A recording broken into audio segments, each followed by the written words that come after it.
You were looking at a Yusuf and Tim production about the football team's struggle and triumphs on the field. From 1-9 to what was it? 3-7. 3-7. 5-5. 500. That's pretty good. But what's in store for next year? And that will be for you to decide. And what are some of the coaches, players, and fans? What do they think of this year's season? You guys will be the answers to that, so let's get to it.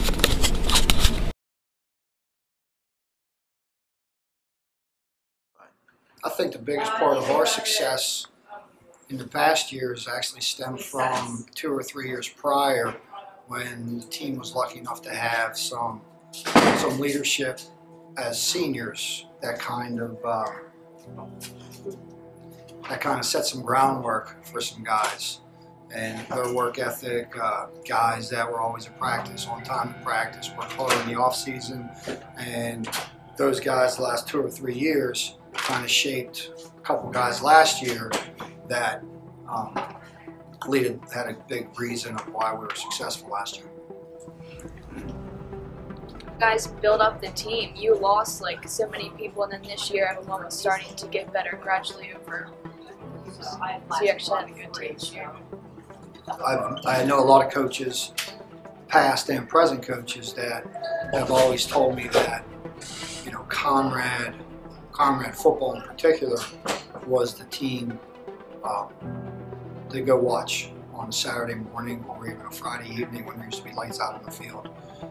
So Conrad's football history has grown through the 50s, 60s, and then in the 70s, late 70s, when they were considering moving it back to a middle school, a lot of those players went elsewhere. So it kind of took a dip in the 70s in terms of the football team. But you know, since our inception, we're getting a lot of support from those past alum, and you can see it evident out there on homecoming day. I think the coach is changing up the rules of how you get to varsity. That probably changed a lot. All right, because the seniors we had last year, they contributed a lot to our team, but I think they also kind of forged or set the tone for people that were backing them up next year. And I think next year will even be deeper in a lot of spots for the seniors leaving. I think it's team chemistry and the team bonding as a family, because we bonded together and decided that we needed to get better as a team, and we decided to work together and work out our differences, and that contributed to us winning a bunch of games. DMA has been our rival ever since, probably since the beginning of the new Conrad High School. DMA has had probably, I'm trying to think how many years they opened up before the new Conrad. It was probably 5 to 7 years. And then when Conrad opened up, it seemed like we are competing for the same students coming out of middle school. They're competing for the students that are in DMA. We're competing for the same kids that come here at Conrad.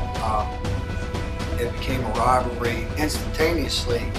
They used our first year as a high school, they used our facilities for practice and for changing in the locker room. So it was always, from day one, our team and DMA's team dressing and getting ready for the practice in the same areas and going out to practice. So it's probably our biggest rival right now in terms of all the sports. It's a team that, you know, we strive to compete with and eventually beat on a consistent basis. All the hard work and teamwork we've put in this season so far. People stepping up, you know, people like Yusuf Dandridge, people like Ray Sanchez, people like Titus Nelson, who just came, but he still stepped up. Conrad has a very proud history of its sports and its football team. Being around the Red Clay School District and this Newcastle County area for the last 20 years, teaching middle school and high school. My boy you know, he got the fire. Straight up, you know, 5 yards of carry, he carried the team. I hear a lot of complaints about the coaches, but honestly, if the team's winning, you know, the coaches are doing something right. And I think next season will be even better. I think more potential, probably maybe even 6 or 7 wins this year. And next year, I don't think we're going to do as well because we lost a lot of our good players. I think we're going to go 7-3. Just for next year in terms of leadership, right now I think we have a core group of 5 to 8 guys that are doing a good job in terms of their off-season conditioning and what they've done in the past. So in terms of leadership, I think we got a core group, a small group right now, and we're looking for some other people to join them.